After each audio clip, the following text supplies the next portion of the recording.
Hello. We have been looking at how electric charges behave inside magnetic fields, and we saw that moving electric charges experience a force due to the magnetic field. And we saw that because of this, the moving electric charges move in a helix inside the magnetic field. Now we're going to look at a very specific example using the fact that a moving electric charge experiences a magnetic force in a magnetic field, known as the Hall effect. Here's the Hall effect. What we have in front of us is a flat current carrying conductor. So we see it as a flat current carrying conductor of thickness T and width W. So over here, we have indicated that the area in that case is W times T. We see that we have the current moving to the right, and that is our traditional current, which tells us the direction that positive charge carriers will move. And so what we see is, and we have the magnetic field lines coming up perpendicular to our flat current carrying conductor. So what we see is that the charge carriers, when they move, due to the fact that they're moving under a current, there's a current moving, they have a drift speed, and that drift speed we saw before is V sub D.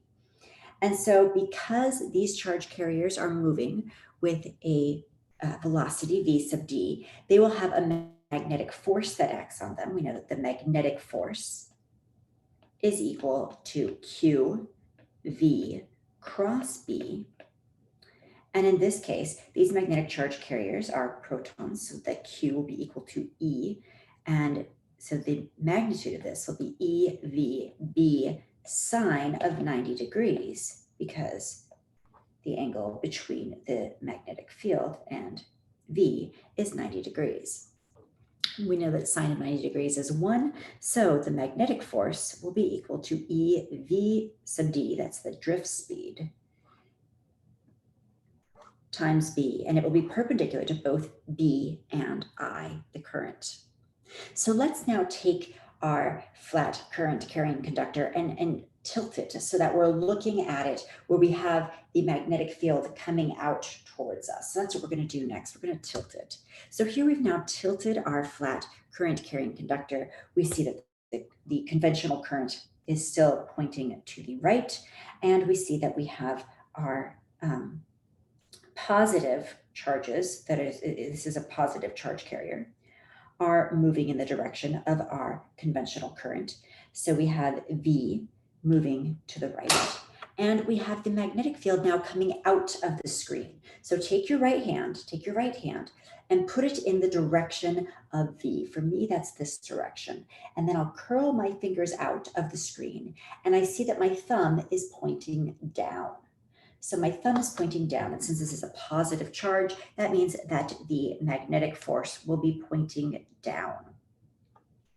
So we see that in this case, there is a magnetic force that will be pointing down. So if the charge carriers are positive, as we have in this example here, the magnetic force will push these positive charges down, which will create an excess positive charge on the bottom side, which we see right here. All these positive charges are now down here on the bottom side of our plate, and leaving a negative charge on the top side of our plate here. So what we have now is a potential difference between the two sides, the bottom and the top of our plate. And so that potential difference will be higher, of course, on where the positive charges are. So we see that we have a measurable potential difference. This is called the Hall voltage. This is the Hall effect. So it's delta V sub H, and it is going to be higher on the bottom surface in this case when we have positive charges moving to the right. Now, instead of having positive charge carriers, let's think of having a metal for our conductor, which is a little more common. If we have a metal for our conductor, we will have negative charge carriers. So here's the same example, but this time we have negative charge carriers. We have electrons. So these are electrons that will then, of course, have a drift velocity in the opposite direction. We have our electron current goes in the opposite direction from our traditional current, which is still indicated over here, which I'll still indicate over here. And so in this case, if we do the right hand rule, we take our right hands. In this case, I'm going to put it to my left, and my fingers will curl out of the screen. My thumb is now pointing up. That's V cross B. And that's great, but we remember that the magnetic force is equal to Q times V cross B. And so this is a negative charge. So if V cross B is up, that means that the magnetic force will actually be down because Q is negative in this case. So in this case, Q equals negative E. And so we see that the magnetic force will also be down in this case. So if the charge carriers are negative, the magnetic force pushes these negative charges down. So now we have excess negative charges down here on the bottom surface. So we see excess negative charge now on the bottom surface and leaving excess positive charge on the upper surface. So we now have a difference in potential between the bottom and the top. However, this time the higher potential will be where the positive charges are, so it will be on the top. So this creates a measurable Hall voltage, which is over here, our Hall voltage of delta V sub H, which is higher on the top surface. So the fact that we have the positive charges separated from our negative charges also allows us to create an electric field, as we see indicated right here. So the electric field will point from the positive charges to the negative charges. And since there is an electric field, our negative charge carrier, in this case, will feel force due to the electric field, and that force through the electric field we know is equal to Q times E. And as we already saw, Q is equal to negative E. So this will be equal to negative the direction of E, so it'll be up. So it will be equal to negative the direction of the electric field. And so it's going to be pointing up. So let's look at what the magnitude of that electric field will be. So here we have, we see that when the charges are separated by a magnetic field in a rectangular conductor with width W, that means that the width between these is W,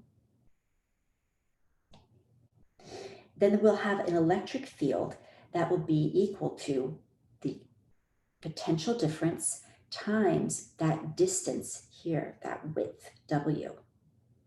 So divided by the width W, divided by the width W. So our magnitude of our electric field will be equal to delta V sub H over W inside the conductor. Now so we see that we have both the magnetic field the force due to the magnetic field pointing downward and the force due to the electric field pointing upward. So in the steady state condition, that is when the electric force balances the magnetic force, or we can write that as FB equals FE. The magnitude of the magnetic force is equal to the magnitude of the electric force. And we remember that the magnitude of the magnetic force will be equal to QV cross B, which in this case will be equal to EV sub D times V. That's the magnitude of it, or EVD times B. And the magnitude of the electric force will be equal to Q times E, which in this case is going to be equal to E times capital E. And we saw that if we take this expression for the electric field and put it in here, we see that that means that our electric force will be equal to E times delta V over W, or delta V sub H over W. So putting these together, I can then say, well, if FB equals FE, that means that E VD, I can take this expression for FB and put it in here. And that must be equal to my expression for the electric force. So E V dB must equal E delta V over W. And now I can solve for delta V, and I see that delta V in this case will be equal to VdB times W. But Vd can be defined by the current density, remember that. And the current density, which equals I over A, is equal to NE Vd. And so we can rewrite this as Vd then equals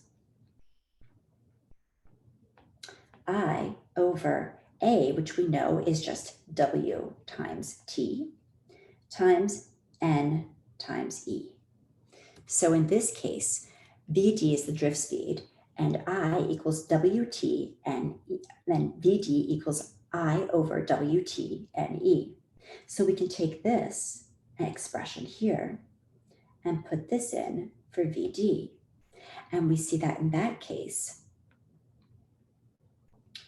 delta V will be equal to I times B. The W's will cancel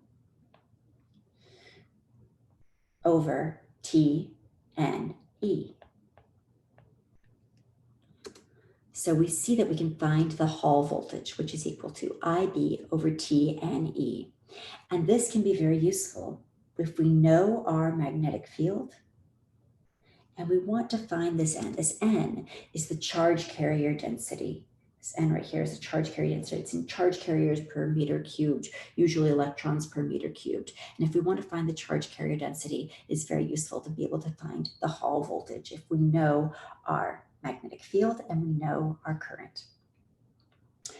All right, so that's what happens if we have the force of a magnetic field on a moving electric charge. Well, we can also have moving electric charges in a current carrying wire. So let's see what happens if we have a current carrying wire inside a magnetic field. So here is a current carrying wire inside a magnetic field. In this case, we see that the current is completely parallel to the magnetic field. So the current is parallel to the magnetic field.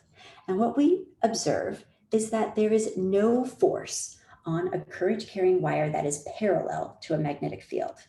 So if it's parallel to the magnetic field, there's no force. So let's now put our current carrying wire in a magnetic field where it is perpendicular. So here we have a current carrying wire that is now perpendicular to our magnetic field, which we see is going into the screen.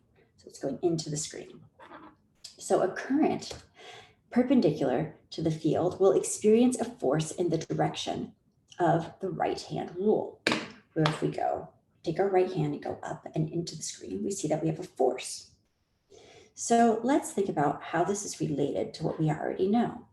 Well, if a wire of length L, we'll say it has a length L, contains a current, and we know that the current in terms of charge is equal to the charge per time. So it's equal to Q over delta T. The charge, if it's going a length L, must move along its length L in time delta T equals L over V. So if I put this expression in for delta T, I see that my current is equal to Q over delta T, which is now over L, over V. So the V will end up on top, and that tells me that I have my current is equal to Q times V over L. And I'll write this like L. And so I can multiply through by L, and I see that QV equals I times L. So now we can say that, or IL equals Q times V. So we know from the Biot-Savart law, we were able to find that the force on a moving electric charge is equal to QV cross B. So putting IL in for QV, we see that the force on a current carrying wire is then IL cross B. So that's I times the length of the wire cross B, which the magnitude of that will be ILB sine of alpha, where alpha is the angle between the wire and the magnetic field. And the direction will be given by the right-hand rule. So we take our fingers and put them in the direction of L, I times L and the length of the wire, cross it with B, and our thumb will point in the direction of the force on the wire. Let's now apply this to two parallel wires. So if we have two parallel wires, and let's say that at first we're going to consider that we have a current in the same direction. So we see that I1 and I2 are in the same direction for these two wires that are perfectly parallel. So if we take our right hand, we see that the magnetic field generated by the current in I1 will be out of the screen at the top and into the screen at the bottom. So where it's important, where it's affecting I2 is where it's into the screen at the bottom. So that's the magnetic field due to I1 at the point of I2 will be into the screen. Now I2, if we do the right-hand rule, we notice that the magnetic field due to I2 will be out of the screen at I1. So it's out of the screen at I1. Now the force of 2 on 1 and the force of 1 on 2 will be equal and opposite. So we can just find the force of the magnetic field due to current 2 on the wire I1. And we know that that force is equal to IL cross B, where we see in this case that that will be equal to I1 times L times B due to 2. And that's parallel. It's perfectly, those two are parallel. So these are perpendicular. So that would be sine of 90 degrees. So that'll be I1 L B2. So we know that that B2, which is generated up here, that's what these dots coming out of the screen are right here. This is this is B2. So B2, we know, is going to be equal to mu naught times I2 over 2 pi, and the distance here is D. This is D, the distance from the wire. So we see that the force on the parallel wires is going to be equal to I1 L B2. And if we put in this expression here for B2, we have I1 L mu naught I2 over 2 pi D. And rearranging that, we see that that's equal to mu naught I1 I2 over 2 pi D. And that's the force of 2 on 1 as well as the force of 1 and 2. They're equal and opposite. And so when they are in the same, when the currents are in the same direction, they attract. They have attractive forces. And when they are in opposite directions, the forces repel. And the force will still be found by using the fact that we have the force of 2 on 1 will be equal to I1 L B2, which equals I1 L mu naught I2 over 2 pi D. And we can rearrange that again as mu naught L I1 I2 over 2 pi D. So those are how we have magnetic forces between parallel current carrying wires. Now we're going to look at the magnetic forces on current loops. So if we have current loops that are next to each other, parallel current carrying loops. So we're going to look at two figures, looking at alternate but equivalent ways to view magnetic forces between two current loops. So here's the first picture. And we see that in this case, we have the current going in the same direction in the top. So the top two, loops have the current going into the screen at the bottom and out of the screen at the top.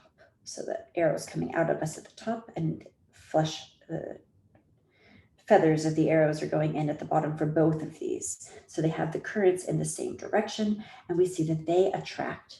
And in the bottom figure, we see that the currents are in opposite directions and they repel. And we can think about that the same way that we would with our wires. And we saw that parallel currents attract and opposite currents repel. So it makes sense that for current loops, that would be the same. Now we can also use our right hands and say, well, if I have the current going in at the bottom and coming out at the top, in the top, I would have, if I drew that, I would see that the magnetic field would be pointing in this direction. So north would be on this side and south would be on this side. Same thing for this loop. My fingers are going in at the bottom and coming out at the top. So north is on this side. It's going this way. And south is on the other side. So we can see that that is a way to see that they would attract as well. It's because we have the north and the south will attract each other. Similarly, on the bottom, we see that when our fingers go, we'll do the top one first. We'll do the left one first. So our fingers go in and come out like we just saw here. So we would have the magnetic field pointing this direction. So we'll have north on this side and south on this side. For the other one, we'll have the opposite direction. Our fingers will go in at the top and come out at the bottom. And so the magnetic field will point in the opposite direction. And so we'll have north on this side and south on the other side. And so the norths will repel each other. And so that's another way of looking at this. Opposite poles will attract and like poles will repel. So now the next thing that we want to look at is what happens when we have a square current loop inside a magnetic field. So here we have a square current loop inside a magnetic field, and we see that on each side is a length L. So each side of our loop is length L. And so if we want to find the force on each side, we can just use the right-hand rule. So we can take our fingers in the direction of I and then curl them out in the direction of B at the top. We see that we have the force going up, as we see on the top. On each side, we can do the same thing. We have our fingers going in the direction of I on the left side and then pointing out towards the magnetic field. And we see that the force is now pointing to the left along the x-axis. On the bottom, we can take our fingers in the direction of I, have them coming out in the direction of B, and we see that our thumb would point down, so the force will be down on the bottom. And on the right side, we take our fingers in the direction of I, curl them out in the direction of B, and our thumb is pointing in the direction of F, which would go also along the x-axis. So both the force on the sides, since the square current loop is rotated around the x-axis, those 2 points are pointing equal and opposite, and there's no torque because they're right equal and opposite. They're pointing in the same direction. So F front and F back, that's F front here and F back here, are opposite to each other, and they will just cancel. However, on the top and on the bottom, since our loop is not perfectly lined up with our magnetic field, while they are equal and opposite, and so the forces will cancel, there will be a force of magnitude ILB, and that will be around a moment arm of D equals 1/2 L sine theta. So that's the distance between the point of rotation and the axis. And so that distance is d equals 1/2 L sine theta. And the force at either point we know is IL cross B. So that'll be ILB for both sides, both the top and the bottom. So we see that the total torque that is acting, even though there's no total force because the forces are equal and opposite, the total torque, however, will be equal to 2 times Fd, because it'll be Fd for either one. We'll have the force that's equal for both of them, ILB, times d, where d is 1/2 L sine theta. And so 2Fd will be equal to ILB times 1/2 L sine theta. So the 1/2 here will cancel with our 2. And we end up with ILB times another L. So the L is squared. So we have IL squared B sine theta. And so this IL squared, this is mu, where mu we know is I times the area. And the area of our loop is L squared. It's height times width.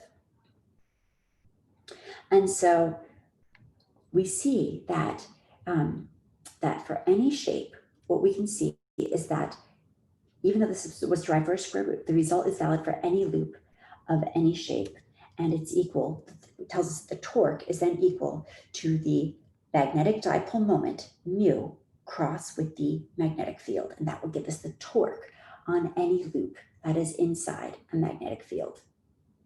So we have just looked at how we can use the magnetic force on a moving charge in a current to give us the Hall effect, which will allow us to find the Hall voltage. And then we also looked at the fact that if we have 2 parallel current carrying wires, if the current is going in the same direction, they attract, and if the current is going in opposite directions, they repel. We saw the same thing is true for current loops, and we saw that that indicates that these current loops really are just like electromagnets, where we have the north ends, the 2 north ends would repel each other, and the north and south ends will attract each other, just like in magnets. And we also see that if we have a loop, a current loop inside a magnetic field, it will not experience a net force, but it will experience a net torque that will be equal to its magnetic dipole moment crossed with the magnetic field.